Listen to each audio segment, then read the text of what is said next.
Don't start. Come on. Hold on. I'm the one that started laughing, okay? I don't know what was that. Yeah, come on, Stan. Come on. Calm down, Get it together. Alright. Hello everyone, welcome back to Art Rewind. We're a podcast talking about architecture news and experiences through a student's perspective. My name is Stanley. Hi, I'm Julia. Hey, I'm Nate. Hey, I'm Georgia. Hi, I'm Ben. And today we're going to be talking about design crits. So we're going to be talking about design crits that broke us or made us better. So with that being said, let's get into it. Today, we're going to be talking about the terrifying rite of passage, the design crit. So, you guys, what was the first ever or earliest crit story that went wrong or right?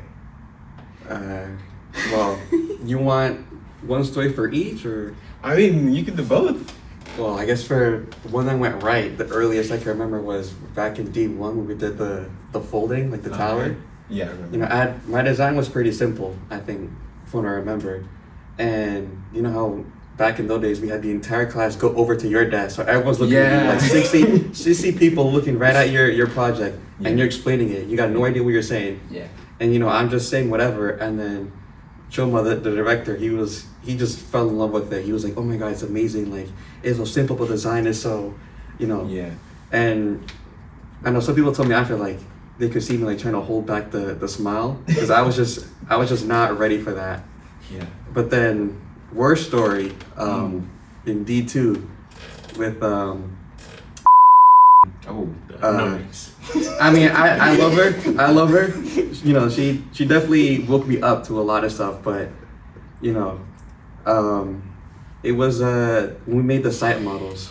Yeah. And I'll admit mine, it wasn't really done well, you know. So the crit was valid, but she did kind of, you know, burn me at the stake in front of the entire section. And I remember Caleb, I mean, you guys don't know, but he was a friend of ours who was taking D2 with us at the time, and he was next to me. He just like patted me on the back, and I didn't even know what to say. I just let her rip into me because I couldn't. Oh boy. Yeah. That's crazy. That is crazy. Yeah. That is crazy. Who wants to go next?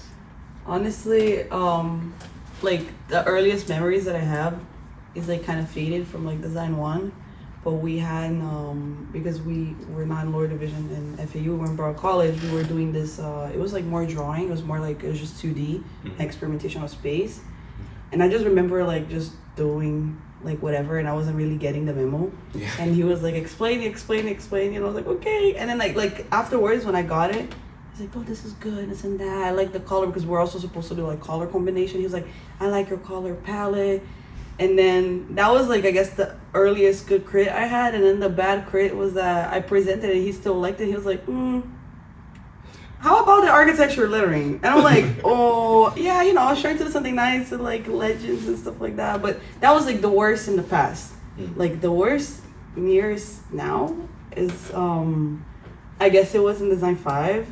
It wasn't worse, but it was like, I spent the whole semester like working on the design. And then when I got to the final, I heard comments of like, yeah, you really should have done it different. And I'm like, I was like, wait, huh? I was like, wait, let's rewind that, you know. So we spent the whole semester together. And now? And you were enjoying the concept. And now you're telling me that I should have, you know, done it differently. Yeah.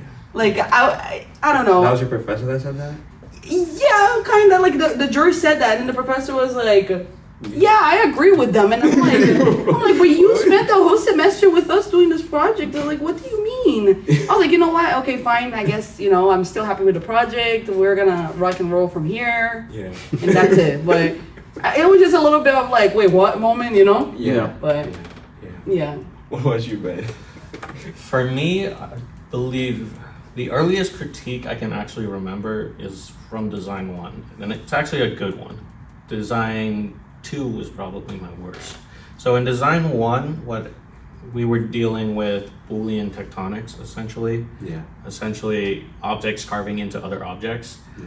I remember we spent nights doing those Boolean cubes.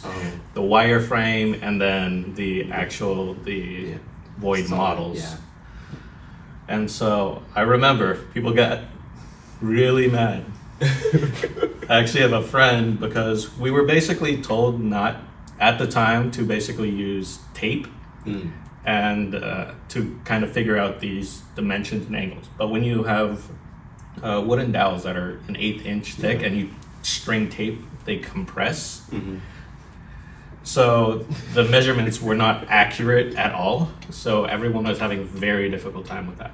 So when it came to the critique, I think either the night before or the night it was due, I basically went on the software we were using at the time, Rhino, and basically made my wireframe into Rhino and actually did the Boolean, and then because we were shown how to do this, we were told not to.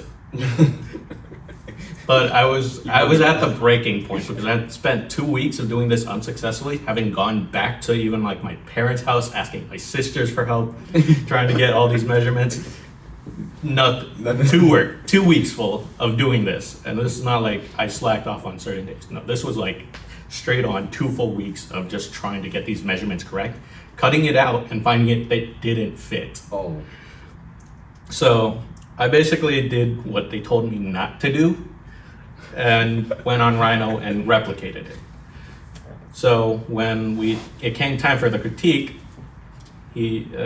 our professor at the time picks up the model and was like, "This is really well built."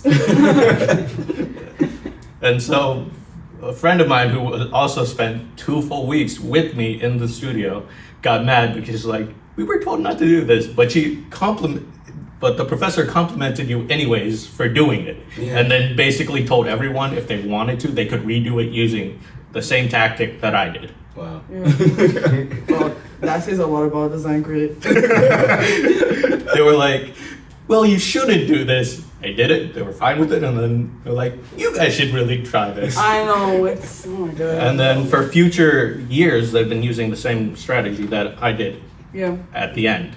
Yeah. And worst crit was probably my final for D2. One of the professors, I was holding my model, but it came in like 2 parts. Yeah. Detachable. So she grabbed it on the part that comes off. I let go, the thing drops. And this was after like an all-nighter, so I was, so when the professor actually came up to me, she had to like poke me awake before even going to me. So the like first impression was like awful to begin with, of me, not of the professor. Yeah. But then when she dropped it, I was done for the day, I'll be honest.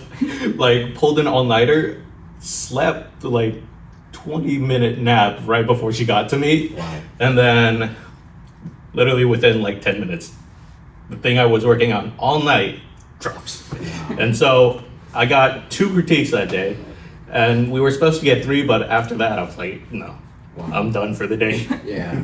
You're like, let's wrap it up, you know, let's move on to another person. I don't, you know. Oh my. Well, my memory also this days I don't really remember much, but from what I remember, it was more so in drawing class. That was the first grade we ever had, even before design, because for design you had to wait to the final, and it was just the first assignment, like the first 2 weeks, and we had to draw this concept of what is architecture to you. Oh yeah. So I spent literally a week trying to figure out what does that mean to me, and I was able to design something that I understood it was timeless, and I designed a clock, and on that clock every hour had a different design style. It had modernism, it had classical, yeah. Gothic. Baroque. It had all the styles into the clock, and then it was basically the lettering, the Roman lettering, in that style. So the I was in a modern style. The two, like the That's I real. and I was I think a Gothic, and then it would just go in between all those things. The great one Pretty good, actually. I feel like at the beginning of the semester, since they know that you don't know much, they don't really go that harsh on you. Yeah. Once you're supposed to know what you're supposed to know, they go a little harder. But on that grade, it was more so that the professor asked me if I know which buildings I was drawing. And I said, not really, but I know the style that I was drawing. So that was the thing. My worst grade, I believe it was on D2 final. Wow, D2. Yes. Yeah. It was actually an addition to this building. And then we had to do, think in mind that all my designs since then have been doing with angles and super dynamic. And it was the first time that they didn't let us do any angular stuff, anything that I like. It was a kid of parts. It was a kit of parts. Yeah. Which it was horizontal and vertical angles and, well, not angles, but Like grid. yeah, basically a grid. I don't really know how to work with grids. I mean, I kind of figure out now, but at the time I didn't know how to use so basic elements into a design and make it look good. I designed the building, it was all good. I checked with my professor if he liked it. He confirmed. That was before I built it. The problem is the building got a little delayed and the project got delayed to us. Like once they gave us the project, it took too long for them to give it to us. So we didn't have time to build a rough model. So the first model the professor saw was the final. Everything else was on computer, drawings and everything. So the distance and the heights and everything wasn't really. The scale. It was always on scale, but on the computer it looked a little better. So when I show up with the model, it's like, yeah, this is not really suitable. And then I understand why you're doing this, but it looks bulky. Maybe if you had made it a little more horizontally, or maybe you had spread it out to the sides instead of going so up. So it wasn't a bad grid, but putting aside like how much work I put into it, I just feel like it has been the one that has been the less appreciated. Yeah. You did it. He did like more drawings than it was required. So Yeah. that's kind of like what saved. He was like, listen, yeah, like the drawings, like Like remember that. I did, if everyone had to do like 6 drawings, I did like 12 to 16. Yeah. Wow. Like I had a full wall just of me and my drawings. So that's why they love my drawings. They love the line weights. They love everything. It's just the model and the scale of it and the idea and the heights, they weren't really so suitable. So that's what I mean. I did extra because I knew that the design wasn't good because I didn't like it. Because it was so straight and great that I just didn't love the design. So to compensate that, I just did a bunch of things. Just so you guys understand, in BC per semester we have 2 design projects. Yeah. So it's beginning to the midterm. That's one project you end, and then you go to a straight up a completely different one. And usually it's like the more conceptual design, something that is like gallery spaces, you know. The next one is like actual More function, more realistic. So Are they related? They both. No, like I mean they the are idea related, of it. yeah, they're related on like the concept. Like so, for example, in that design too, it was the idea of geometry. So No, it was the kit of parts, but it was a different type of kit of parts. Yeah. It was the main pieces that you had to grab a cube, stick of this amount of height. Yeah. It, depending on the scale, it will go larger or smaller. All the pieces had to be on the same scale. So whatever you put one piece bigger, everything will grow. yeah, And then it was also like a stick like this. Across. Yeah, cross basically. That you had to also put on your design. It was a cube, a cross, the stick, and I think it was. that was that something- one. No, Anyway, I think that was that one, but no, that was final design too, no? that final design 2 was the one that you said. The kit of parts. Yeah, you're talking about the cube, the L, the stick, Mm-hmm. the cross. That's design 1 final. And what was design? Design two midterm was the cubes. It was basically what you guys do, the booleans. Yeah. We first got like masses we would have to choose in between a triangle, Oh. a Yeah, that's triangle, how a it is. cube, or a circle. From Yeah. there, you take geometrical shapes, so Yeah, a yeah, prism or a cube or a sphere. Then you would get those, and you start putting like them together, like doing Boolean union. Yeah. And then afterwards, you would carve it out and create spaces into there. Yeah. You're right. Anyway, that's not the point of the talk. Sorry. Yeah. I didn't really match them. Yeah, that one doesn't match. But anyway, But yeah. Well, that's a talk for another day. Well, for me, my earliest, I actually have two two really bad critiques, and the earliest one was actually in design too. Like a lot of you guys, A lot of I know members in they design know too. what happened. Yeah.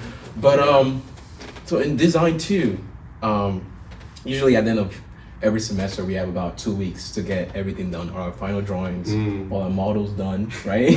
So the first week I spent working on the drawings just to get them out of the way, because we all share like the Rhino licenses in our school, and I just wanted to avoid all of that so I can just focus on the model. So I did that the first week, and the second week I started working on my topography, my sign model, right? Because you needed to have a sign model before you could put your actual physical model on top of that, right? And I think I started on Tuesday, right? Worked on it all the way till let's say Thursday night, Thursday night. Yeah, let's say Thursday night, and I was almost done, right? And I come back, and someone had thrown out my model in the dumpster. In the dumpster.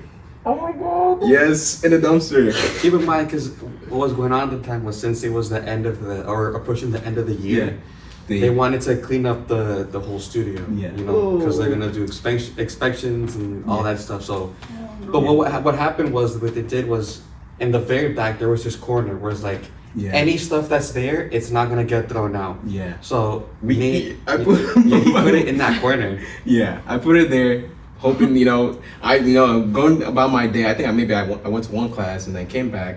And I'm like, where's my model? I'm looking around, I'm like, guys, where's my model? And I'm like, yo, hopefully not. They haven't thrown it in the dumpster. Didn't it rain though too? Yeah, it rained too. So Oh my I think it was God. sprinkling at the time, and then it rained like No, heavily. it rained on it, but because the bottom of it was more like it wasn't cardboard. It was more Work. no cork. Cork was the one underneath. So the base of the model. Chipboard? Is it the chipboard or what's the other white one? Museum board. No, this foam board. Foam board. board. Yeah, Oh, foam a board. white foam board on the bottom. So that was like water resistant. So that didn't get affected at all. The bottom itself, So that didn't get affected at all. So that meant like the water would just go underneath the cork, right? Okay. And yeah, we hopefully with the help of like my friends and my classmate, Oh my god. I think 5 of us, we went to the dumpster. We had to open up the dumpster and then take out the model. And this was like, I think Friday night, right? And I had to get that done. And my physical model, By Monday. Yeah, by Monday. By Monday. So I emailed my professor telling her that this is the situation. I'm gonna try my best. And I just logged in. I I got it done somehow. And my model done somehow. I think I slept maybe like 4 hours in 3 days. Oh my during God. that whole time span. It was horrible. And then I got to the crit day or the final review day, and I presented, and most of the jurors loved it, right? But then there was this one juror. It's always one, guys. It's always It's one. always one. I remember this guy. I took the model. It was time for him to come to me, and I brought it right in front of him so he can critique it. Even before I even got to say anything, he's like, wait. He's like, wait. You see, why do you have that on there? Because I had this little cutout of the cork, just signify the topography. And he's like, why do you have that there? Why do you have that there? He's like, all right, you see that vacuum over there? Go grab it and vacuum your model. Like, I just stood here and I was just laughing. I was just laughing. And then, but yeah, that was it for that. He just told me to do that and I just stood here laughing. But then the worst one, the latest worst one was in D5. The whole semester was... It was a It was a semester. Sure. Let's just say that. It was a semester. A semester of all time. Yeah, it was one of the great semesters of all time. Yeah, you guys know what happened. We had whole semester. We were working in groups, and hopefully she doesn't see this episode. But like, I was with my partner for like half the semester, and at the end of it, due to interpersonal reasons that I'm not gonna get into, we ended up splitting. And that meant I had to do everything by myself.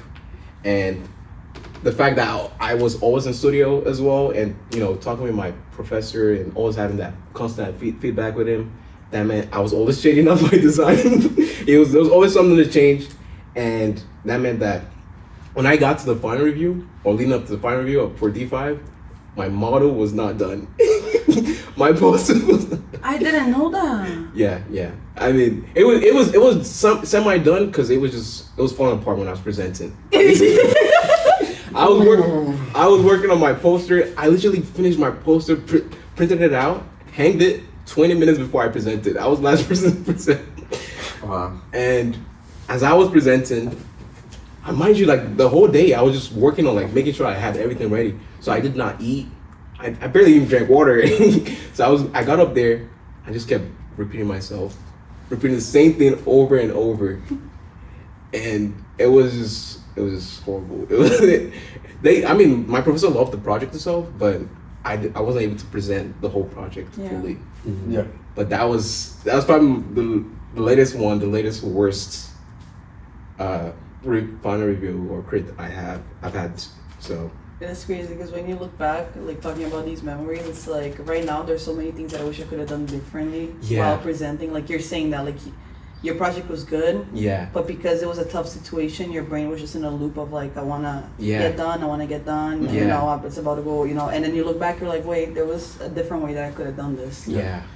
It's crazy. Yeah. So going into that, you already touching on that a little bit, but what habits, mindset shifts or changes you made after that harsh critique or experience with your final review or critique? I think the one thing that we all notice is there's always something to change. Yeah. Always. There's always Yeah. something to change. It's never, again, it's so short. You're working on a project for like 6 months. Yeah. Not I mean, even. yeah, not I think even it's less. 5, less than 6 months. It's Yeah, like, You have to present in 10 minutes. yeah, in 10 minutes, and then you put a great amount of like research, exploration, Yeah. and then design into it. And there's always something to change. I think that one thing that I have personally learned is that Yeah. don't ask your professor what should you do on the week before you present. Don't ask them, or don't ask them like, or do you think this is good? Because there's always going to be something to change, and it's not even like they're being mean or they're being, picking on you. It's just because if you're asking, they're going to want to be honest with you. Yeah. I mean, that's what's, that's the profession, Yeah. So I guess, don't look for the answers you don't want to hear when you're having time. Don't look for it. Yeah. For me, I feel like after harsh, just critics itself, I was able to realize that whenever they're criticizing your work, they're not really criticizing you. They're just Yeah, you have to learn to separate. you kind of have to learn how to separate yourself from what you're For doing. your design, yeah. Yeah, because at the end of the day, they don't. Maybe you're super cool with them, but they are super harsh on you.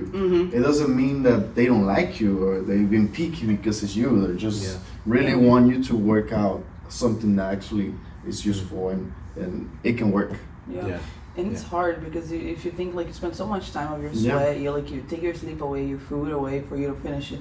So you create a connection with the project that you're doing. Yeah. So whenever it goes and be like, hey, I don't like the color, it's like, bro, like I actually spent time thinking about the color palette. Yeah. It's like you take it personal. Yeah. So it's hard. If you're getting into architecture school, don't take it personal. Yeah. Really don't. It's not you. But yeah, going back on the topic of lessons we learned or the mindset shift or habits, you guys kind of went into the advice a little bit, but we're gonna get back into that towards the end. I think the mindset shift that will happen is the fact that most of these critiques, you go even like 6 months later, 1 year later, Yeah. you really don't remember them all too much. Literally. I'll be honest with you. Oh my. Like, you learn to not take it that personally. Yeah. And it's great. You can, especially later on, you can always come back and revise a project. You may not remember the full critique, but you may remember 1 or 2 things that you're like, yeah, this kind of does need to be changed a little bit. Mm-hmm. And then you can do that. So it's really not about the final itself, but what it could be. Yeah. For me, like as you guys said, it's like yeah, I need to do a better job of just saying no to my professor. Like just Yeah. telling them like a week before or 2 weeks in advance that you have to stop it. Like I'm not gonna listen to you. I mean, Yeah. you should listen to them, but like you should listen to them. But like, close the you have doors to on yeah. the Yeah. Change. Yeah, Change. yeah. Stop making design changes. 1 week before you present. And also understand like the complexity of your project. Like one of the things that I could have done better for my design 5 was understanding how complex the model was, because I had like I think 60 windows, Oh. and that was Different one. sizes. Yeah, of different sizes, and that's what took me the longest time to do. That's why Yeah. the model took so long, because I had so Hand. many. Yeah, and I should have not listened to my professor who told me to do it by hand. I should just use the laser cutter. That would have, you know what? Yeah, I should have used the laser cutter, because that would have saved me time. Yeah, that would have saved me time. Yeah, I'd have used that time to then work on my presentation. But I yeah, do remember that presentation. yeah, it was one of my worst. It was funny because there were like 20 people standing right there waiting for me to give a good presentation. Well, yeah, because you're really eloquent with your words, your Yeah. usage of verbiage, Yeah, it and was. that Caught me you like it. honestly that presentation you repeated so many things. Yeah. Some words were used in Yeah, the wrong context Yeah. or not in the way it should have been. yeah. It was the lack of sleep and just not eating that Yeah. day, not even drinking water. No prep for the Yeah. actual Yeah. performance, so to Yeah. speak. Yeah, yeah. How about you, Stan? I mean, I guess piggybacking of what Nate said, being able to.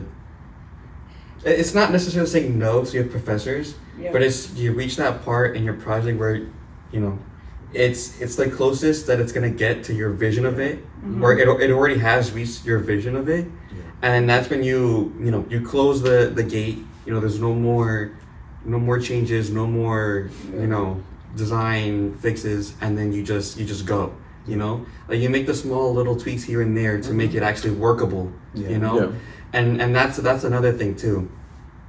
It's there's the design critiques, but then there's also the practicality critiques. Yeah. A design critique that's more You can choose. it's more subjective. Yeah. But if your building just doesn't work, Or your floor plans. or your floor plans Yeah. don't make any Yeah. sense, like if the rooms are just like Triangles. then they have every right to burn you to the ground, But if you actually put your time and effort into actually planning that out, Yeah. and your idea works on a practical standpoint, Mm-hmm. then all the critiques are just gonna be, oh, maybe it could have been different if you do this or that or whatever. But then that all just becomes subjective, Yeah. Yeah. Now, obviously, it's got to be catered a little bit to your professors and start grading you, but there still has to be that agency, Yeah. like it's not your professor's project, it's yours. Yeah. So Yeah. ultimately, you're the one making the decisions. Yeah. Yeah. Yeah. Like piggybacking off of you, that's another mindset shift. Is like in the end of the day, the work that you're putting your hours and your sleep onto is gonna go into your portfolio. Yeah. Yeah. It's not for your professor. Exactly. So like obviously you still have like what you're saying. It needs to be practical. It needs to be workable. Yeah. I guess to a certain extent, because still school. Yeah, you can still experiment a little bit. Exactly. So like I guess the shift is like, what would you like to see in your portfolio? So I guess Exactly. that's like something that I shifted from being like what my professor want to see Yeah. and what I want to see in my portfolio. Yeah. Mm-hmm. And usually that's how you differentiate between the good projects and the great ones. Yeah. It's the people who actually are happy with what they they produce, because it's what they envisioned. envisioned. Yeah, exactly. Yeah. All right, going into the third segment of the episode. Do critiques actually improve design, or do they just uphold hierarchy?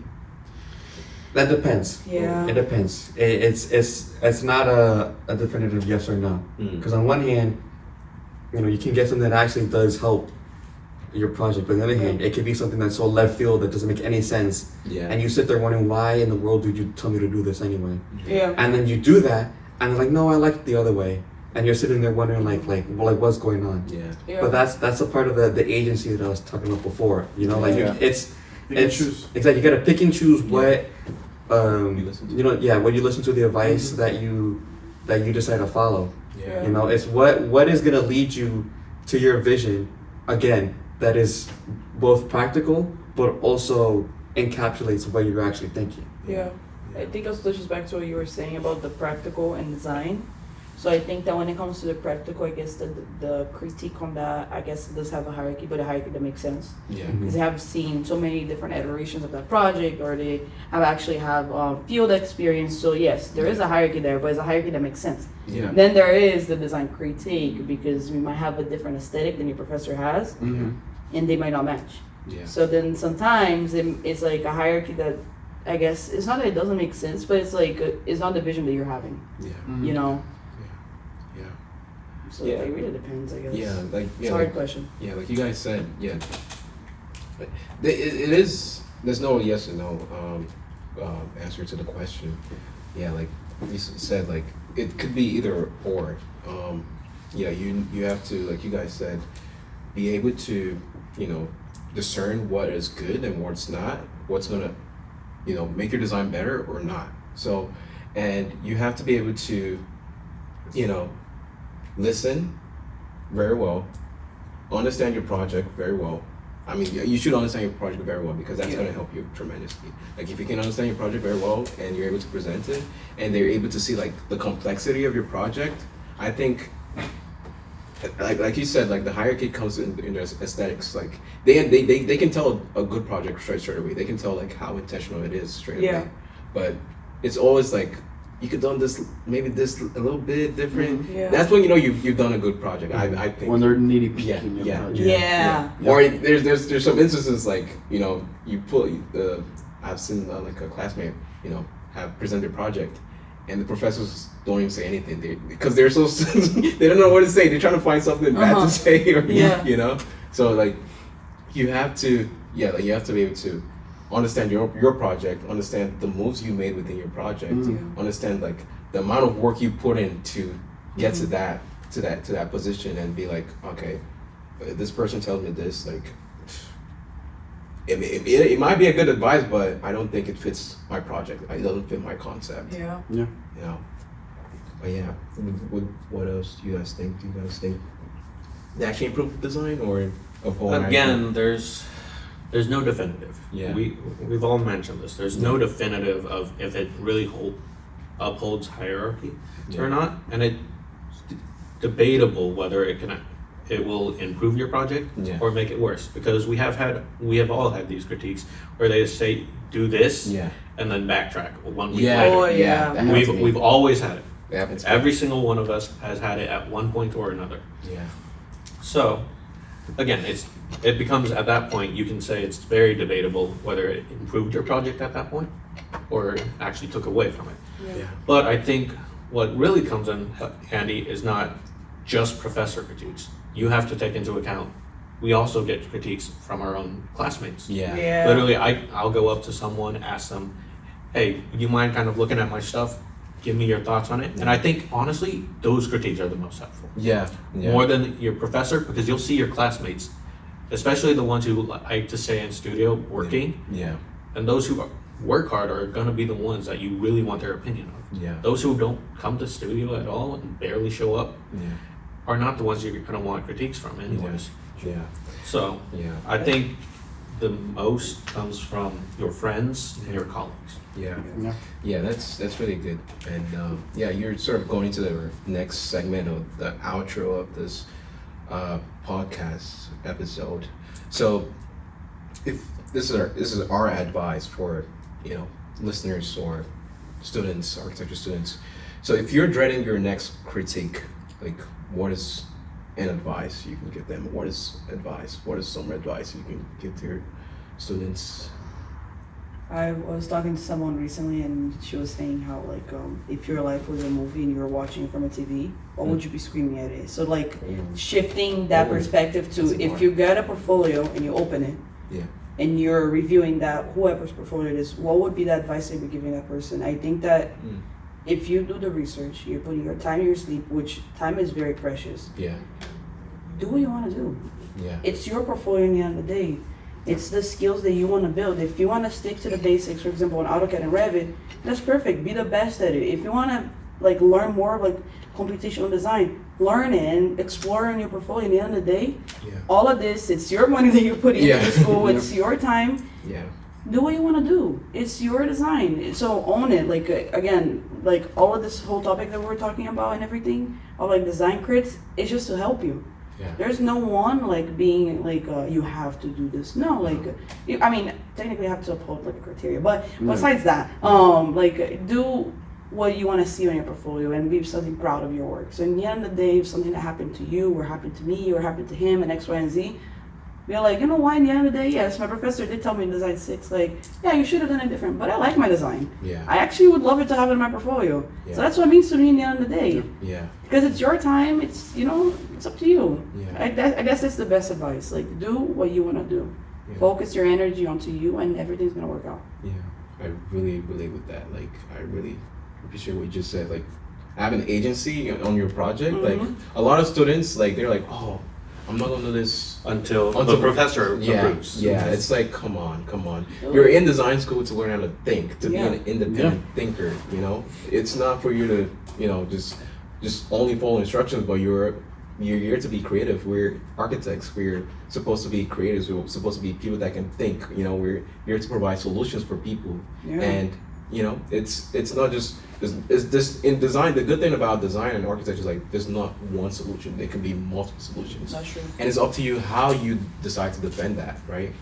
It's like, you know, all students have this problem. It's like, oh, my professor told me do this. And it's like, no, you, and then you can't then blame your professor for your grade because it's you made those decisions, right? Yeah. You have to own up to it, you know? Yeah. And it comes down to it. Design is your individuality. Yeah. It's how you express yourself through design. Well Yeah. said, Ben. Well, Like it comes really down to, if you look at all the great architects, you can see that they have their own style of designing, Yeah. which does not coincide with one another. They might collaborate at one point or another. Yeah. They might intersect at one point, but they are never really the same. Yeah. Yeah. Yeah. And one thing too is like you should go to professors that don't tell you how to do it, but like, you know, maybe they point you towards something that allows you to explore it, but don't tell you the final answers. Like my favorite professor, like in you know, Professor Sandel, like he's not gonna tell you like the answer to your solution. He's gonna tell you to go through this process of self-exploration. You come up with that decision yourself.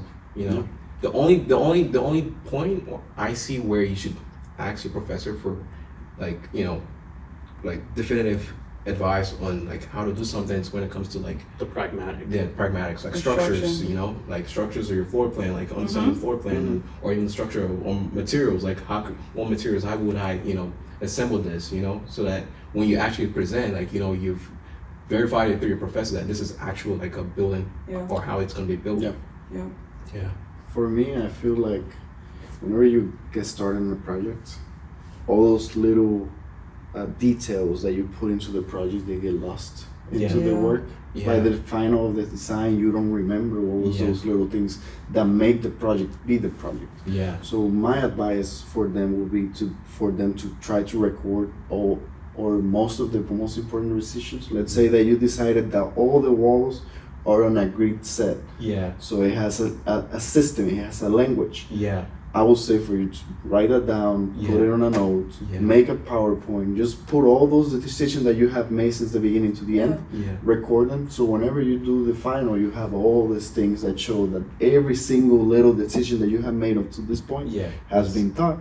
It had a purpose, it had a reason. It wasn't just out of nowhere, just, it looks cool. No, it has a reason for it. So I feel like that's a really important thing, and it's something that can get lost pretty quickly onto the design, and you forget about it. But if you get to show that at the end, it gives another perspective to the crit that you're doing this because you love it and you're putting your set mindset into it. I think it also builds like the concept of the project, you know?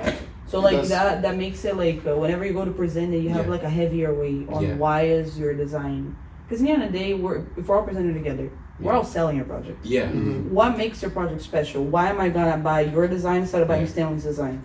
So what you're saying is completely credible, because like if someone shows up with a bunch of like concepts and they're like, this is the reason, this is the reason, this is the reason, and have someone like, I put this together because it's cool. I'm not gonna buy that. Yeah. I'm not gonna buy that. I'm sorry. What if I decide to put my money into that? The building collapse. You know, no, I'm not gonna buy that. The other one has a language, has a system, has a reason for everything. Exactly. You see how much they care about the project. They Exactly. thought every process to be exactly how it's supposed to be. That's what sets you Yeah. apart. Yeah. And you stand. Me, I mean, you guys basically said everything, but I guess, you know, if you're gonna prepare for a crit,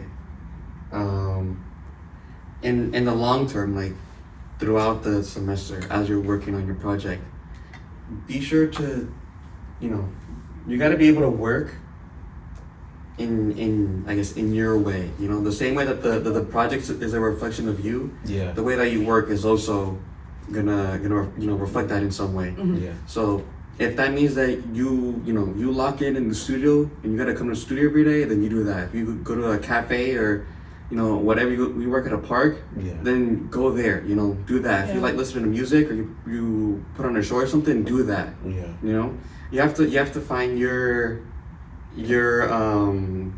Rhythm. yeah, your rhythm, exactly. Yeah. Because I see a lot of people where they stress over like, oh, I gotta do 3 all-nighters in a row. I have to buy this amount of Celsius or whatever to be able to stay awake. You know? No, I'm being serious. Like, That is true. like there are people literally sitting here calculating the amount of money and caffeine that they have to spend and take to Oh be able to my make God. it through a week to finish their project. Yeah. And it's insane. No one should have to do that. You know. Yeah. Like just the entire concept of having to pull up all nighter for a project, like that should be reserved for extreme emergency situations where you don't have enough time, you know? Yeah. And like I know everyone's life is different, but there's no way that many people don't have enough time. Yeah. You know? But it comes down to taking agency for your project. You know, you have to have the initial vision Mm. to then be able to say, I want to like this, and this, you know? Once you have it, you know, the way that you've thought it up, once you make sure that it's practically viable, Yeah. that, you know, and you're able to work efficiently, you won't have to worry about all the other like stresses. And then you'll have time to, you know, sit down, maybe write a script if that's what you need to do, Yeah. or just review all your notes before you present, you know. Yeah. You have to preparing for the final review is not like the week before. It's the entire it's the Yeah. whole semester. Yeah. If you're lost halfway through the semester, but then the second half you just you're Mozart, you lock in and then you make your symphony, whatever. Show that, like you were saying, show that. Tell them that you were lost, that you had no idea what you were doing, and then you became the I don't know. I guess the Mozart of architecture students or something, you know? Yeah. Show the progress. You should show the progress. Show them your way of working, because then it's gonna make them better understand you, better understand your project. So then the advice that they give you Yeah. is gonna be more reflective on your work. Because if they don't understand your project, it's just gonna be random, generic, like, oh, maybe this, change the roof or whatever. If they actually understand your project, on a deep fundamental level, where they understand how you think and how the thought process then reflects to the actual project itself, then they can actually help you, Yeah. Yeah. Yeah. Yeah. It's just like what Georgia was saying, that you have to like make sure you're recording all your progress throughout the semester, Yeah. or you have like your concept statement early on. Like that's why they have us write concept statement, so that we don't get lost in throughout the process of I don't know 14, 15 weeks of exploring and hard work and Yeah. just sleepless nights. So it's always important to have something to anchor you down. Like, Yeah. and that should be your concept statement. And another thing I wanted to bring back, I don't remember exactly who brought this up, but the fact that you can always go back and adjust your project. Sometimes it Yeah. might be on a time constraint, Yeah. and you might not be able to fulfill the idea like this is your portfolio if you're scrolling Yeah. through what you want to see. Yeah. Okay, you might just need, if your goal is to get an 8, just fill the what you need to bring, Yeah. and later on work on it. Because if you are passionate about it at a certain point and you had this amazing vision and you feel like damn, like something happened that you couldn't really like work it out, you can work it out afterwards. I know life is hard and we all are busy and everything, but you can always work it out. Like maybe render from a different angle that would show that on your portfolio what you were trying. Because again, in your portfolio, you cannot put everything that you did on the semester. Yep. That's a lot of work. So like I guess you can always go back to it. It's not crazy serious. I'm not like undermining it, but like everything's gonna be fine. Yeah, everything is figured out. Yeah. And what Stanley was saying about honesty too is like big. Yeah. And it comes down to at the end of the day, your critiques aren't against you, Yeah. so you don't take it too personally. Yeah. True. People take it personal. See people crying. Yeah. Yeah. Yeah, I remember first year. Yeah. Yeah. Yeah. But any more advice, or that's about it? I think you got it. Trust yourself and you go with your flow. Yeah. You got it. I guess that wraps up our second episode of the Arc Rewind podcast. Tune in for more episodes about architecture students, and don't forget to follow us on Instagram, TikTok, where are we on? Spotify, YouTube. everything, YouTube, yeah. But yeah, thank you guys for tuning in. See you on the next episode. Bye. Thank you. Rewind out. Bye. Bye. I got the camera. Yo, and you.